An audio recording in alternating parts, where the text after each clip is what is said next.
Banjir Bali, dampak kebijakan, tanggung jawab bersama. Indonesia adalah negara tropis. Namun,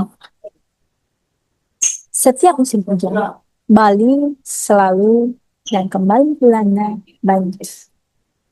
Banyak yang menganggap ini sebagai bencana alam biasa. Namun, benarkah banjir ini hanya disebabkan oleh kita?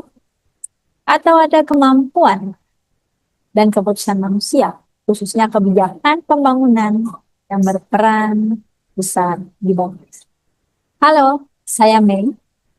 Saya ingin membahas mengenai kampanye komunikasi persuasif lingkungan yang berfokus pada isu banjir di Bali. Kampanye ini menitik beratkan pada keputusan pemerintah yang terlalu longgar dalam memberikan izin pembangunan serta meningkatnya kepemilikan tanah oleh warga negara asing. Hal ini berdampak pada ahli fungsi lahan dan rusaknya sistem resapan air. Melalui pendekatan psikologi komunikasi, kampanye ini berupaya mengubah sudut pandang cara pandang masyarakat bahwa banjir bukan sekedar fenomena, melainkan konsekuensi dari kebijakan dan sistem pembangunan. Tujuan utama komunikasi dalam kampanye ini adalah membangun kesadaran kritis masyarakat Bali terhadap hubungan antara kebijakan pembangunan dan meningkatnya risiko banjir. Audiensnya yang kita targetkan adalah khususnya anak muda. Anak generasi muda, warga Bali, akademisi, komunitas lingkungan, serta pelaku usaha lokal yang memiliki kepedulian terhadap keberlanjutan Bali. Banjir di Bali bukan hanya karena hujan, tapi karena kebijakan pembangunan yang terlalu longgar. Ketika tanah Bali kehilangan fungsi dan resapannya, banjir menjadi warisan bagi generasi berikutnya. Kampanye ini menggunakan beberapa teori psikologi komunikasi.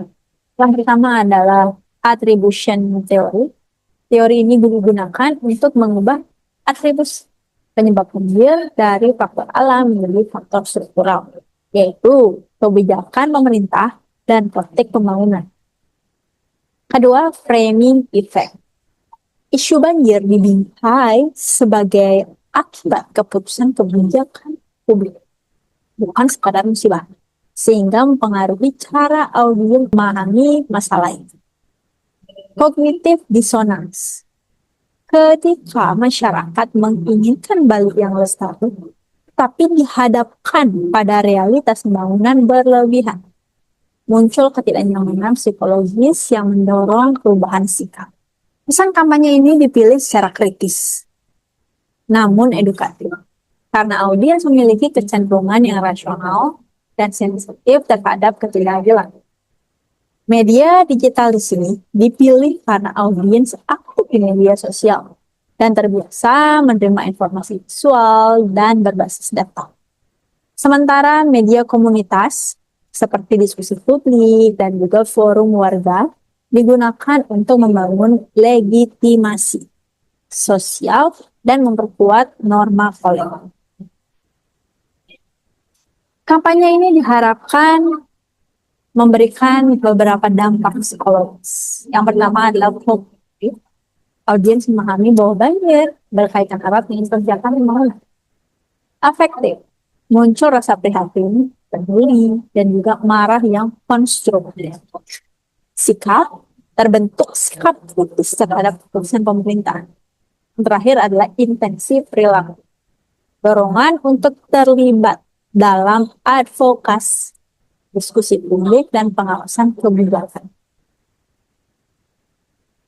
Adapun kelebihan dan juga keterbatasan dari strategi ini. Kelebihan strategi ini komunikasinya adalah mampu membangun kesadaran kritis dan menggeser persepsi publik secara sistematis.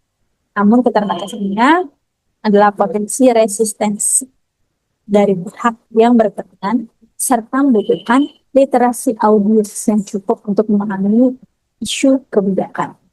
Oleh karena itu, pesan ini disusun secara hati-hati agar tetap persuasif, edukatif, dan tidak frontal. Banjir di Bali bukan sekadar peristiwa alam, melainkan cerminan dari tulisan kebijakan. Melalui komunikasi persuasif berbasis psikologi komunikasi, masyarakat diharapkan menjadi kekuatan sosial yang mendorong pembangunan Bali yang adil dan berkelanjutan. Terima kasih, sampai jumpa di video selanjutnya.